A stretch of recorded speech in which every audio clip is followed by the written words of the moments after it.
Thank you very much for joining me, Smriti Irani ji, Union Minister for Women and Child Development and Minority Affairs. स्मृति जी, आज हम Davos में खड़े हैं और प्रधानमंत्री जी ने एक सपना देखा था, एक टारगेट भी रखा था कि हम भारत को 5 ट्रिलियन इकोनॉमी बनाएंगे। आज जब आप डेवॉस में वर्ल्ड इकोनॉमिक फोरम में है, तो क्या भारत की ये कहानी इंडिया स्टोरी जो है बाकी दुनिया कैसे देख रही है? हिंदुस्तान देश भर में एक चर्चा तो है ही, लेकिन यहाँ पे डावोस में जहाँ विश्व भर की सरकारें आती हैं, विश्व भर के इन्वेस्टमेंट कंपनीज आती हैं, सबके बीच में एक ही चर्चा है, एक हिंदुस्तान का पोटेंशियल, हमारा स्किल फोर्स को लेके। वर्क फोर्स बहुत लोग कहते हैं, लेकिन अगर आप एप्टीट्यूड की, काबिलियत की दृष्टि से देखें तो हमारा स्किल फोर्स क्या है। 700 मिलियन हमारे देशवासी लिटरेट हैं, मतलब पढ़ लिख लेते हैं, पढ़े लिखे हैं, जिसमें से 600 मिलियन हमारी वर्कफोर्स का हिस्सा है। इसमें आज अगर आप बाकी देशों के नजरिए से देखें तो हिंदुस्तान की क्या क्या उपलब्धि रही। एक चर्चा रही कोविड से पहले कि क्या हिंदुस्तान के ग्रामीण अंचल में टेक्नोलॉजी के माध्यम से सरकार जनता जनार्दन तक जो जरूरत की चीजें हैं लॉकडाउन की स्थिति में पहुंचा सकती हैं। ये हमने पूरी दुनिया में साबित कर दिया कि 80 करोड़ नागरिकों को सतत 28 से 30 महीने तक घर तक राशन पहुंचाना मुफ्त में। जब देश कई वेस्टर्न वर्ल्ड में चिट पर लिख रहे थे किसको क्या वैक्सीन मिली है, हिंदुस्तान ने कोविन करके एक एप्लीकेशन बनाया, हर हिंदुस्तानी ने उसको अपनाया और 200 करोड़ से ज्यादा डोजेस मुफ्त में हमारी सरकार ने मुहैया कराया। एक तरफ सरकार ने सामाजिक अपने दायित्व का निर्वहन किया, लेकिन साथ ही साथ रिफॉर्म का एजेंडा समाप्त नहीं हुआ, रुक नहीं गया। आज विश्व भर में सबसे बड़ा ग्रीन हाइड्रोजन का जो मिशन है वो हिंदुस्तान ने प्रस्तावित किया है। प्रधानमंत्री ने 2 हफ्ते पहले ही अपने कैबिनेट में ये निर्णय लिया। ग्रीन ग्रोथ जिसे कहते हैं और सस्टेनेबल एनर्जी जिसे कहते हैं, वो विश्व के पटल पे भारत के एक बहुत बड़ी उपलब्धि की दृष्टि से देखा जा रहा है। साथ ही भारत में आर्थिक नए आयामों को कहीं ना कहीं परिपक्व करने की दृष्टि से देखा जा रहा है। लेकिन स्मृति जी, विपक्ष का ये कहना है कि आप ग्रीन एनर्जी की बात करेंगे लेकिन पोल्यूशन बढ़ता चला जा रहा है, आम इंसान की जिंदगी में कोई फर्क नहीं आया। आप कह रही हैं कि रिफॉर्म्स छोड़ा नहीं। वहां विपक्ष के कुछ राज्य ऐसे हैं जिन्होंने ओल्ड पेंशन स्कीम दोबारा से लागू कर दी है और इसे आरबीआई ने भी कहा है और पुराने विशेषज्ञ जो है, जो कांग्रेस के समय भी रहते थे, मोंटेक सिंह आलूवालिया जी, उन्होंने भी कहा है कि ये बैंकरप्ट कर देंगे। तो एक तरफ 5 ट्रिलियन इकोनॉमी और हम रिफॉर्म्स की बात कर रहे हैं, दूसरी तरफ ये ओल्ड पेंशन स्कीम और ये जो मुफ्त का राशन है ये भी चलता जा रहा है। कोविड हालांकि अब खत्म हो गया है, तो क्या ये रेवड़ियों का जो कल्चर है ये किसी न किसी तरीके से चल रहा है? मुझे लगता है कि 2-3 सवालों को आपने एक ही सवाल में मिश्रित किया है। सबसे पहले तो चलें ओल्ड पेंशन स्कीम की बात करें। साधारण नागरिक को पहले तो कहीं ना कहीं अपनी वार्ता के माध्यम से बतलाना पड़ेगा ओल्ड पेंशन स्कीम और नई पेंशन स्कीम में क्या फर्क है। नाविका जी, आप भी कामकाजी महिला हैं, तो कहीं ना कहीं प्रोविडेंट फंड में आपका योगदान होता है, अपनी तरफ से थोड़ा बहुत शायद आपकी कंपनी भी योगदान करती है। ओल्ड पेंशन स्कीम में जितना आप अपनी लास्ट सर्विस में, कोई भी जो अफसर है लास्ट सर्विस में जितनी भी उनकी आय थी उसका 50% उनको पेंशन में मिलता था। जो नई पेंशन स्कीम है उसके अंतर्गत जो सरकार ने प्रस्तावना की, और ये भी ध्यान रखें ये प्रस्तावना ऑफिसर्स के माध्यम से ही आई, ये नहीं है कि नरेंद्र मोदी ने कहा मुझे ये करना है तो मैं अकेले कर डालूं। ये ऑफिसर्स ने भी देखा कि क्या ऐसा हम कर सकते हैं जिसमें आर्थिक कहीं ना कहीं समृद्धि की दृष्टि से, टैक्स पेयर के पैसे को सही ढंग से इस्तेमाल करने की दृष्टि से हम एक पेंशन स्कीम लाएं जो ऑफिसर्स का भी संरक्षण करे और ट्रेजरी के, मतलब जनता के पैसे का भी संरक्षण करे। इसके अंतर्गत नई पेंशन स्कीम में सरकार ने कहा कि सालाना एक तो सरकार का कंट्रीब्यूशन रहता है जो आपने 50% अर्न किया उसका, लेकिन उसमें से 10 से 14% अब जो व्यक्ति है उसका कंट्रीब्यूशन रहता है। अगर आप इसको क्वांटिफाई करें कि लगभग कितने रुपए होंगे सालाना, 1,500 से 2,000 रुपए। लेकिन अगर आप ये कंट्रीब्यूशन करते हैं, आप अगर ऑफिसर हैं तो आपको टैक्स की डिडक्शन मिलती है 1.5 लाख तक की। अगर आप ऑफिसर हैं और रिटायर कर रहे हैं तो आपको CGHS के माध्यम से आपकी कोई भी मेडिकल इमरजेंसी होगी उसकी मुफ्त की सेवा मिलती है। अगर आपको कहीं डायग्नोस्टिक्स करना है वो आपको रिबेट पे मिलता है। अगर आपको कहीं दवाइयाँ चाहिए तो आपको रिबेट पे मिलता है। तो एक सिस्टम जो आपने कहा विशेषज्ञ जो कांग्रेस सरकार का हिस्सा रह चुके हैं बार बार कह रहे हैं कि जनता की तिजोरी में जो जनता की तिजोरी का पैसा है उसको जनता के लिए ज्यादा प्रोडक्टिवली इस्तेमाल करें और आप उस पैसे को लेके अपनी राजनीति चमकाने की कोशिश ना करें। तो आप जनता से ही पूछ लीजिए, आप प्राइवेट सेक्टर में काम करती हैं, क्या आपको वो सुविधा है जो ओल्ड पेंशन स्कीम कहता है? क्या आप ये कहना चाहते हैं कि एक ऑफिसर 1,500 रुपए सालाना नहीं दे पाएंगे? दे पाएंगे, लेकिन इसको एक पॉलिटिकल हथियार के रूप में कांग्रेस पार्टी ने कई राज्यों में निश्चित रूप से भुनाने की कोशिश की है। लेकिन क्या जनता का पैसा जनता से छीनना कांग्रेस की आदत सी नहीं लगती आपको? लेकिन रेवड़िया तो फिर आपकी सरकार भी देख रही। मैं इसलिए डिफर करती हूँ नामिका जी। आज यही एक चर्चा से मैं आपके सम्मुख उपस्थित हुई हूँ जो स्वास्थ्य के एक इकोसिस्टम से संबंधित है। हिंदुस्तान विश्व का सबसे बड़ा हेल्थ केयर सिस्टम चलाता है। विशेषतः प्रधानमंत्री जी ने आयुष्मान भारत की जब कल्पना की तब उस कल्पना नहीं बल्कि उस हकीकत के अंतर्गत देश के 10 करोड़ परिवार, इसका मतलब लगभग 40 से 50 करोड़ नागरिकों को जो गरीब हैं उनको देश के 26,000 अस्पतालों में 1300 से ज्यादा जो हमारी अलग अलग प्रकार की डिजीज हैं उससे जूझने के लिए 5 लाख सालाना उसकी मदद मिलती है। इसके अंतर्गत साथ ही अगर आप आज आंकड़ा देखें आयुष्मान भारत का तो हर मिनट में 26 से 28 लोग इसकी सेवा, गरीब लोग इसकी सेवा प्राप्त करते हैं और हर मिनट में लगभग 120 नए लाभार्थी आइडेंटिफाई होते हैं। अब आप अगर इसको इन्वेस्टमेंट की दृष्टि से देखें तो वो क्या इन्वेस्टमेंट है?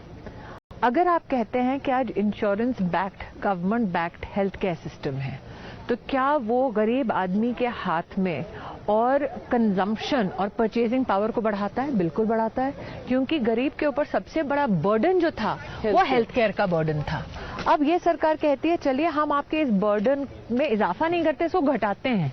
आपके पास जो साधन अब आर्थिक दृष्टि से उपलब्ध होंगे उसको आप अपने परिवार के शिक्षा में लगाएं, उसको आप कंजम्पशन में लगाएं, आपकी परचेजिंग पावर को बढ़ाएं, इकोनॉमी को फ्यूल करें। तो एक इकोनॉमिक दृष्टिकोण से भी, इन्वेस्टमेंट के दृष्टिकोण से इसको देखना चाहिए। दूसरा, जब आयुष्मान भारत की परिकल्पना प्रधानमंत्री जी ने सबके सम्मुख प्रस्तुत की उसमें प्रिवेंटिव हेल्थ केयर का भी एक अंश रहा। फॉर इंस्टेंस देश में आज 77,000 हेल्थ केयर सेंटर्स हैं जहां पर प्रिवेंटिव हेल्थ केयर का काम इसी आयुष्मान भारत के अंतर्गत होता है। एक और आपको मैं उदाहरण देती हूँ। हम महिला स्वास्थ्य की बात करते हैं। हमारे देश में अभी यहीं पे बोल कर आई हूँ 120 मिलियन औरतें ऐसी हैं जिन्होंने सिर्फ आयुष्मान भारत के अंतर्गत और उसकी सेवा की वजह से ब्रेस्ट कैंसर की अपनी स्क्रीनिंग की, सर्विक्स कैंसर की स्क्रीनिंग की। विश्व भर में आंकड़े चौंकाने वाले हैं क्योंकि लोग ये समझते थे पश्चिमी देशों में कि हिंदुस्तानी औरत कभी भी breast cancer, cancer of the cervix ऐसे विषयों पर ना बात करेगी, मर जाएगी लेकिन सुविधा नहीं प्राप्त कर पाएगी अथवा सुविधा प्राप्त करने से कहीं ना कहीं उसकी एक हिचकिचाहट दिखेगी। आज आयुष्मान भारत की वजह से ये बहुत बड़ा एक सिस्टमिक चेंज हमारे देश में आया है। क्या महिला की जान बचाना रेवड़ी कल्चर है? नहीं, तो आप जो करें, अगर बूढ़े लोग हैं जिन्हें ओल्ड पेंशन स्कीम मिल रहा है, मैं दोबारा कह रही हूँ उनकी ओल्ड एज में इन्वेस्टमेंट करना, मैं दोबारा कह रही हूँ। पहली बात, ओल्ड पेंशन स्कीम एक ब्यूरोक्रेसी से संबंधित चीज है। अफसर जो हमारे सिस्टम का एक हिस्सा है उनसे संबंधित है। वो अपनी जहां से वो रिटायर होते हैं जितना कमा रहे थे उसका 50% पाना उस स्कीम के अंतर्गत, और उसमें एक अफसर का कंट्रीब्यूशन 1,000-1,500 रुपए होना।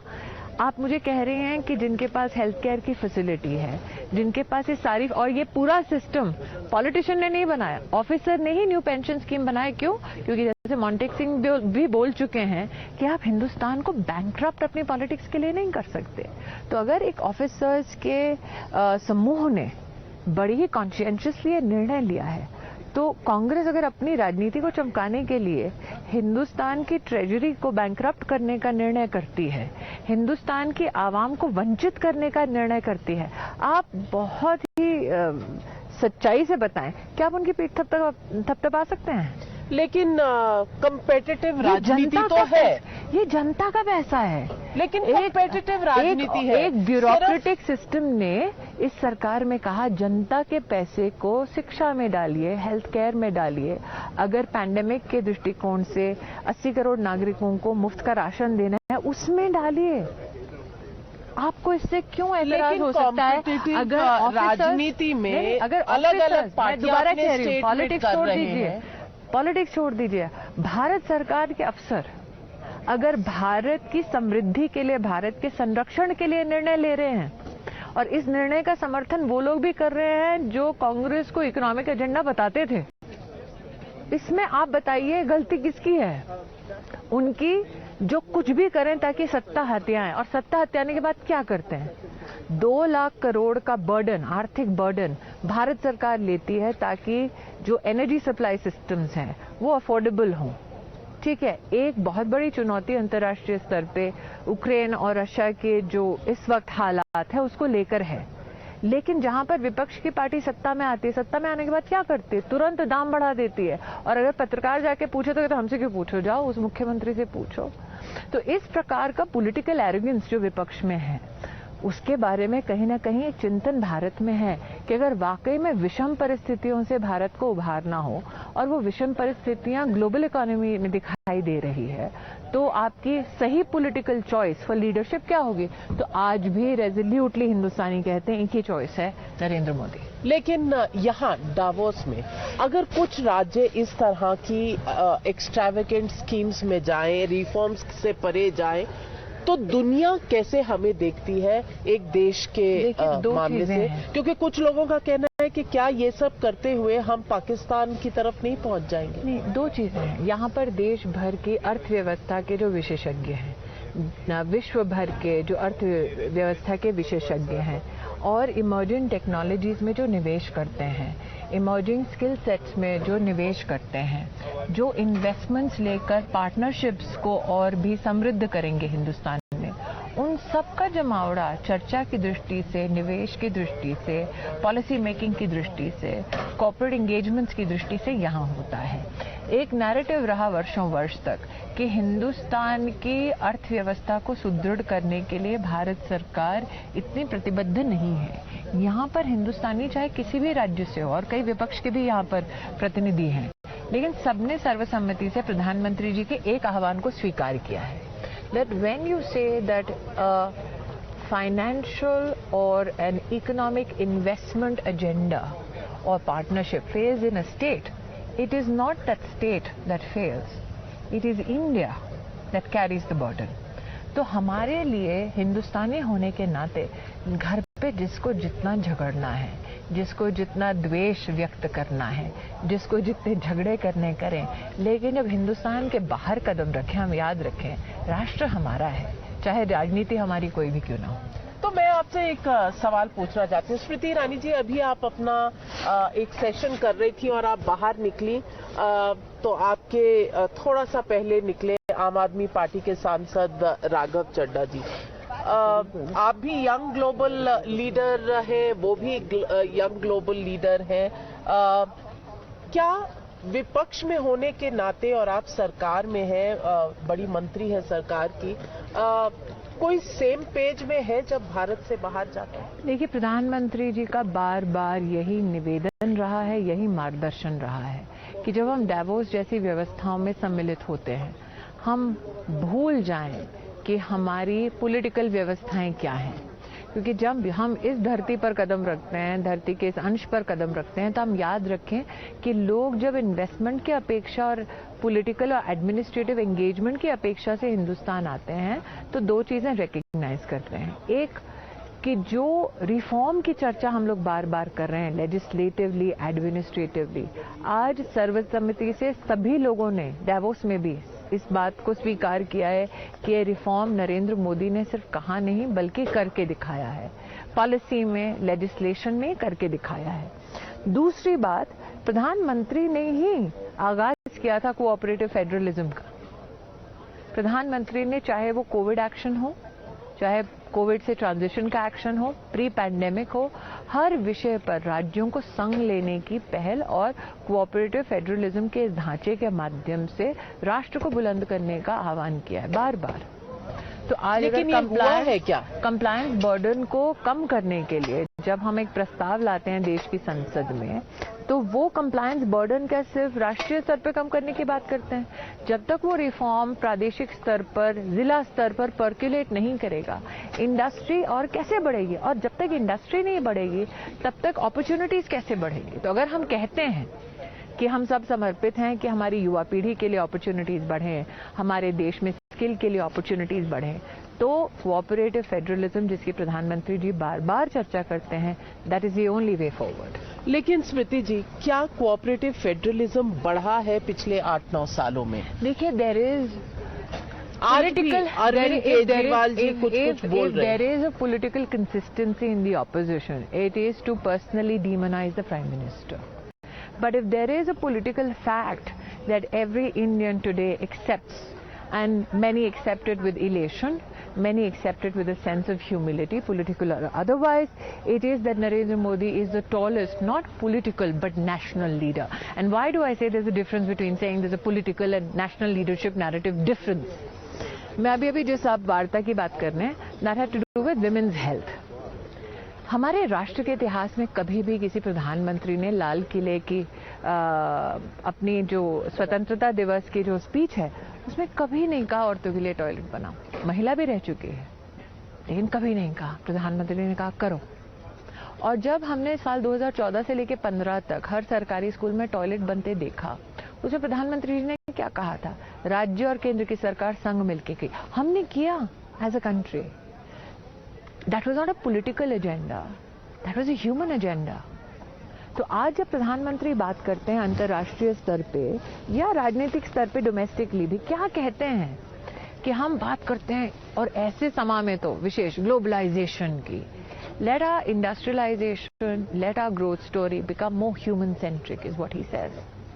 We can explore opportunities. For instance, मैं आपको एक अपॉर्चुनिटी का उल्लेख करना चाहूंगी। 1-2 हफ्ते पहले ही कोऑपरेटिव जो हमारा मंत्रालय है, अमित भाई उसके मंत्री हैं, कोऑपरेटिव मंत्रालय में 3-4 बहुत अहम निर्णय किए गए। एक्सपोर्ट पोटेंशियल कैसे बनाएं आप कोऑपरेटिव्स के माध्यम से? मतलब ये कोalition है जो हमारे प्रादेशिक नहीं बल्कि जिला स्तर पे हमारी जो ग्रामीण अंचल में जो हमारी फार्म इकोनॉमी है उसको और सुदृढ़ करता है। सीड बैंक कैसे बनाएं? लेकिन तो जब नए पथ संचलन हो रहे हैं, नए अपॉर्चुनिटीज की दृष्टि से, इसलिए कह रही हूँ प्रधानमंत्री को मैं टॉलेस्ट पॉलिटिकल लीडर नहीं कह रही हूँ, टॉलेस्ट नेशनल लीडर कह रही हूँ, because he is made human centric development central to his agenda, women led development. लोग जेंडर जस्टिस की बातें कर ही जा रहे हैं। आज कितने लोग हैं, कितने राष्ट्रों से जो इस बात का हर्ष व्यक्त कर रहे हैं कि G20 की प्रेसिडेंसी हिंदुस्तान के पास आ रही है और हिंदुस्तान के प्रधानमंत्री ने विमेन लेड डेवलपमेंट को मेन स्ट्रीम एजेंडा बना दिया, जो कभी नहीं हुआ। साइडलाइंस पे चर्चा होती थी महिला की, प्रधानमंत्री ने उसको सेंट्रल चर्चा का विषय बनाया। लेकिन स्मृति जी, विपक्ष 3-4 चीजों में सवाल उठाता है जी। सबसे पहला कि 5 ट्रिलियन इकोनॉमी बनने का जो एक लक्ष्य था वो पूरा होना था शायद 2024 तक, doubling the farm income to 2022 तक, 2 करोड़ जॉब्स उसकी बात करता है। आज CMI का डेटा देखें तो हाईएस्ट अनएम्प्लॉयमेंट नेशनल लेवल पर देखने को मिलती है। GST कलेक्शन अगर आप देखें तो GST कलेक्शन में भी आप देखेंगे कि नियरली 53% जो GST है वो नीचे के तबकों से किया जाता है। ऑक्सफैम की रिपोर्ट बोल रहे हैं, लेकिन वो सत्य नहीं है, क्योंकि मैं इसलिए इससे सहमत नहीं हूं क्योंकि आपने उसको ऐसे प्रस्तुत किया जैसे कि वो सरकारी रिपोर्ट है। ऐसा नहीं है, वो एक ऐसे संस्थान की रिपोर्ट है जो बार बार कह रही है कि हमको FCRA समर्थन दो ताकि हम फंड हिंदुस्तान में ला सके।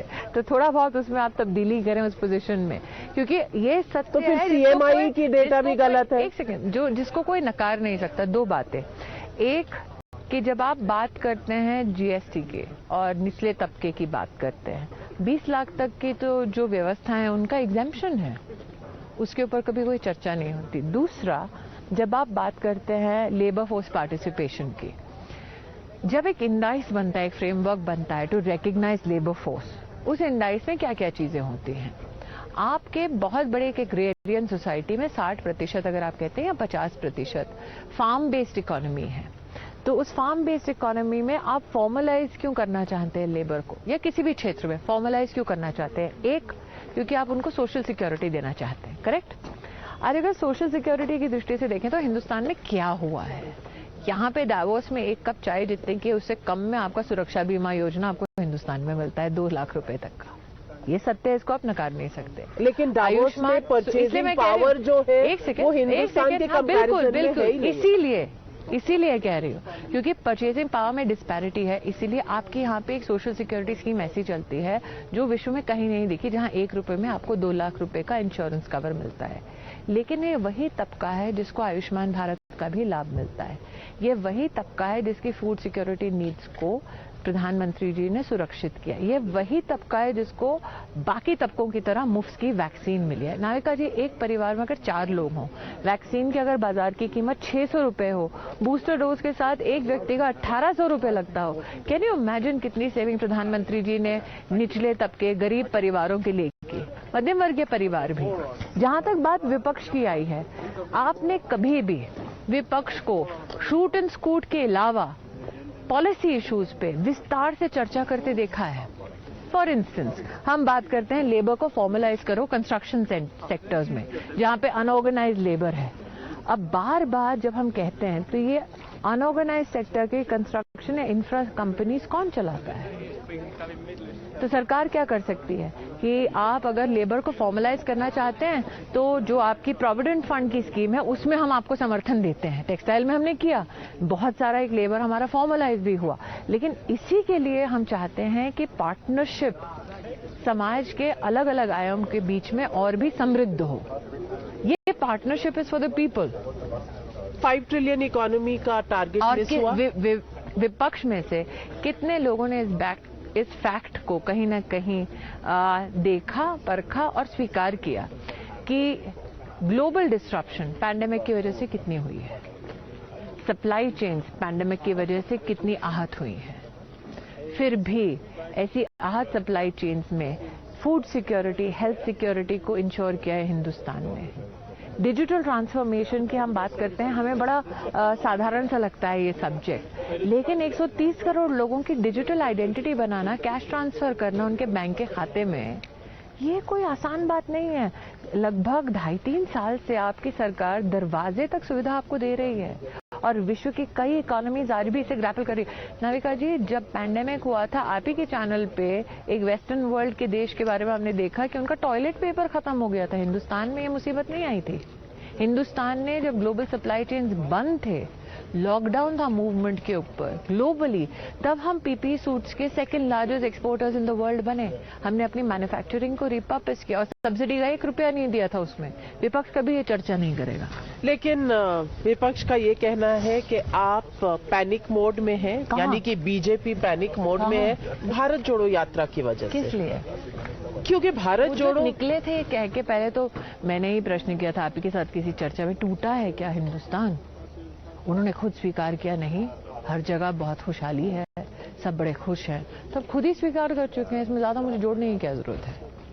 लेकिन when you see when the success of your so called political journey becomes symbolically intertwined with a t-shirt, do I need to waste time on political talk on it? But the fact is that the opposition did raise the question. उन्होंने सवाल ये उठाया कि let's have an elaborate talk. And I have said this consistently in all my engagements with you. Forget anybody from the government or from the BJP.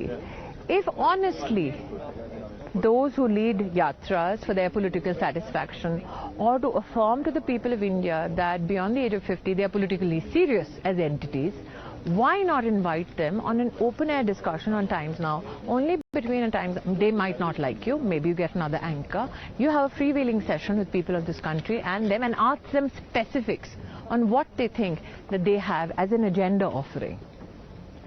Can you strengthen an economy by demonizing success? Can you strengthen an economy by demonizing aspiration? Can you strengthen an economy by bringing to disrepute those who do well Can you strengthen an economy by being politically so unstable that you will resurrect policy decisions that will drive you bankrupt as a nation, just so that you can meet with meager political success? But it is political season. We are seeing the run-up to the 2024 elections. It's always political season. And if there is one message from Davos, it is that global leaders in investment or in polity believe Modi is back in 24 as well. So that is the political stability they are assured of. आप कह रहे हैं कि Davos के stage पर लोग समझते हैं कि there is going to Modi be वापस consistency in political leadership in India. Yes, I haven't found anybody who's a naysayer. And that is what makes India an ideal destination for investment. One, that democracy has delivered. Two, digital transformation has delivered. And three, there is consistency in the reform agenda. But most importantly, the Modi magic will be seen in 24. Smriti Irani ji, Ukraine और Russia की हमने हल्की सी बात की थी. मैं इस पर दोबारा पूछना चाहूंगी कि इस वर्ल्ड इकोनॉमिक फोरम में कितनी चिंता है इस वॉर की और इसके overall impact growth of developed economies और रिसेशन की बातें हो रही हैं. देखिए, हमने पहली बार वर्ल्ड स्टेज पे और डोमेस्टिकली भी जयशंकर जी ने इस पे विस्तार से बोला है. We have prioritized India's needs, and we have done so abashedly. We haven't done it meekly. There have been many who have tried to push us against the wall so that we are apologetic in our position with regards to this particular issue. The Prime Minister has said that this is not an era for war. But I think that the External Affairs Minister has very succinctly put India's position on the world stage. Yes, it brings about disruptions. Normally such kind of conflicts do have a disruptive impact over a long period of time. But what is it that you're assured of? You're assured that India will be a part of the solution. You're assured that India will be a part of humanitarian build-up back of processes which help all nations at large. And that is why, and I'm again circling back to the G20 presidency, when the Prime Minister speaks, and he spoke very eloquently about the G20 agenda and India's presidency, he also spoke about becoming a leading voice for the Global South. That the G20 experience will not be limited to just the G20 coalition. That it should be a coalition that benefits all nations across the world. But one of your senior ministers has made a statement: by June we may be in the throes of recession. Is that the finance minister? Is there a sense that you get from the talks that are happening at the World Economic Forum that that's a reality we are grappling with? There is a takeaway that I individually have, and obviously you at times now recognize I'm not the finance minister or the commerce minister. There is a sense that I go back that one of the most trying economic times were when we were hit by the pandemic. Given the large populace that we have, we were not expected to be a deliverer not only of solutions domestically, but also become a kind of a bridge for delivery of pharmacological services for over 150 countries. And one thing which is unique about India and which is standing us in good stead here at Davos is that when the back of the world was against the wall, especially on issues of healthcare, especially on issues of vaccine, especially on issues of supply of medicine, India never commercially exploited that compulsion. India led and collaborated with compassion. And I think that intervention of the Prime Minister, which again was very humane, is much appreciated at Davos. Smriti, the other issue, and ये एक मुद्दा है जो शायद चुनाव में भी बहुत बड़ा मुद्दा होगा, unemployment. किसानों की आय जो दुगनी करने की बात थी, ये माइलस्टोन्स अभी अचीव नहीं हुए हैं. दो तीन चीजें नाविका जी उसमें. पहले एमएसपी ऑपरेशन सबसे सक्सेसफुल अगर पिछले 10-15 सालों में हुए तो वो 8 साल की मोदी सरकार में हुए. मतलब फॉरेस्ट प्रोड्यूस को भी संरक्षण अगर दिया तो मोदी सरकार ने दिया. दूसरा, हम ये याद रखें कि जब हम एमएसपी ऑपरेशंस की बात करते हैं, हमारी फूड सिक्योरिटी की बात करते हैं, फार्मर की इनकम को डबल करने की बात करते हैं, हमारे पास 2 वर्षों का वैश्विक एक छंद रहा जहां पे डिसरप्शंस हर जगह हुए, लेकिन एग्रीकल्चरल ग्रोथ कहीं भी स्टैग्नेट नहीं हुई। आपने देखा कि सरकार और कृषि क्षेत्र का समन्वय उसमें विस्तार हुआ। दूसरा, साथ ही हमने प्रौद्योगिकी, टेक्नोलॉजी का इंटरवेंशन एग्रीकल्चर में उसको और बढ़ावा दिया। कृषि विज्ञान केंद्र की स्थापना हो, एग्रीकल्चर यूनिवर्सिटीज में काम को बढ़ाने का प्रधानमंत्री का सुझाव हो, उनका नेतृत्व हो। लेकिन दोबारा आपसे कहती हूँ, कोऑपरेटिव मिनिस्ट्री के माध्यम से जो नया collision of cooperative specially in agro based industry हो रहा है एक्सपोर्ट की दृष्टि से, वो न सिर्फ काबिले तारीफ है बल्कि कहीं ना कहीं काबिले चिंतन भी है।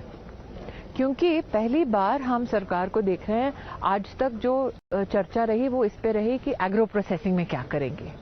सरकार अब ये भी कह रही है कि प्री प्रोसेसिंग स्टेज पे आप क्या करेंगे ताकि आपका एग्रो आउटपुट का वेस्टेज कम हो। तो दोबारा कह रही हूं, ग्लोबली डिस्ट्रप्शंस हैं फाइनेंशियली, हेल्थ की दृष्टि से, लेकिन पॉजिटिविटी का अगर सूर्य उगा है तो हिंदुस्तान से उगा है। That we became the 5th largest economy, irrespective of trying times, is a huge tribute to Indian resilience, fortitude and talent. स्मृति जी, बहुत से राज्यों की भी रिप्रेजेंटेशन है दावोस में, शायद तमिलनाडु से और तेलंगाना से और कई और राज्यों से भी लोग आए हैं, कुछ मुख्यमंत्री भी आने की बात है। लेकिन चाहे आप नरेंद्र मोदी देख लें या कुछ अन्य चीफ मिनिस्टर्स हैं, आप जानती हैं मैं किन की बात कर रही हूं, बॉयकॉट कॉल उनके नाम पर हो जाता है कि भाई अगर योगी है तो इकोनॉमी में क्या करना, इन्हें नहीं जाना चाहिए। आपको लगता है ये डोमेस्टिक पॉलिटिक्स और डिविजन? मैं दोबारा कह रही हूँ, समन्वय का सबसे बड़ा प्रतीक हमारी देश की न सिर्फ अर्थव्यवस्था बल्कि प्रशासनिक व्यवस्था में एक छोटा सा कार्यक्रम है जो शायद टाइम्स नाउ ने कभी तवज्जो ना दी हो। उसका नाम है प्रगति, जिसमें प्रधानमंत्री स्वयं प्रदेश की सरकारों के साथ और चीफ सेक्रेटरीज के साथ हर महीने उनकी मुलाकात रहती है कि आप बताएं इंफ्रास्ट्रक्चर का कहाँ कौन सा, और इसमें वो राज्य भी सम्मिलित हैं जहां पर बीजेपी की सरकार नहीं है। इंफ्रास्ट्रक्चर का ऐसा कौन सा प्रोजेक्ट है जिसमें आपको लगता है कहीं गतिरोध है, उस गतिरोध को हम लोग हटा सकते हैं। ये समन्वय का प्रतीक गत 8 वर्षों से चला आ रहा है। मैं दोबारा कह रही हूँ, डावोस में it is the India story.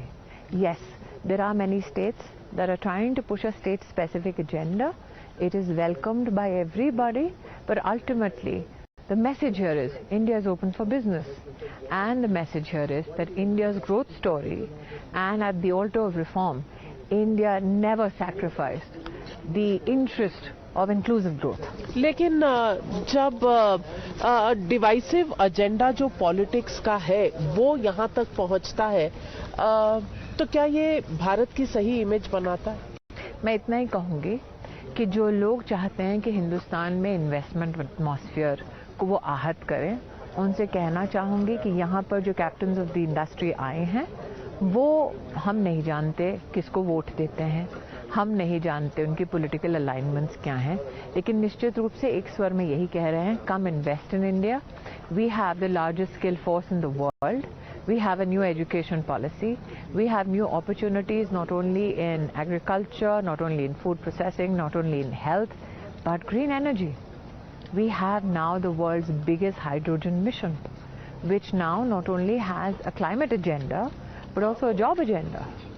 So यहाँ पे फर्क नहीं पड़ता आप हिंदुस्तान के किस क्षेत्र से हैं, आपकी क्या हिंदुस्तानी पॉलिटिक्स है, यहाँ एक ही चीज सर्वसम्मति से सब कह रहे हैं, that India is the ideal destination for investment. आपने कहा लेबर फोर्स हमारे लिए एक एडवांटेज है, लेकिन एक डिसएडवांटेज अगर हम उतनी जॉब्स प्रोवाइड ना कर सके जितनी इस देश को जरूरत है। दूसरी बात जो मुझे शायद इसी से संलग्न करनी है, I think that when you look at people only from a perspective of a labour market, you do a great amount of injustice to their entrepreneurial presence, talent, aptitude if you may so call it, और opportunity for that matter. Are we to be reduced only as workers? So I think what is the new agenda in India which the Prime Minister is personally driving? How many SMEs can we help move to mid-sized companies? How many mid-sized companies can become large corporations? That is where the future of Indian enterprise lies. One message जो आप Davos से भारत तक भेजना चाहें।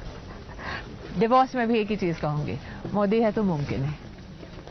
स्मृति ईरानी जी हमारे साथ Davos में telling us about how India is being looked at and what is the shape of the India story and the confidence in it. From Davos at the world economic forum, this is Navika Kumar for times now and times now नव भारत।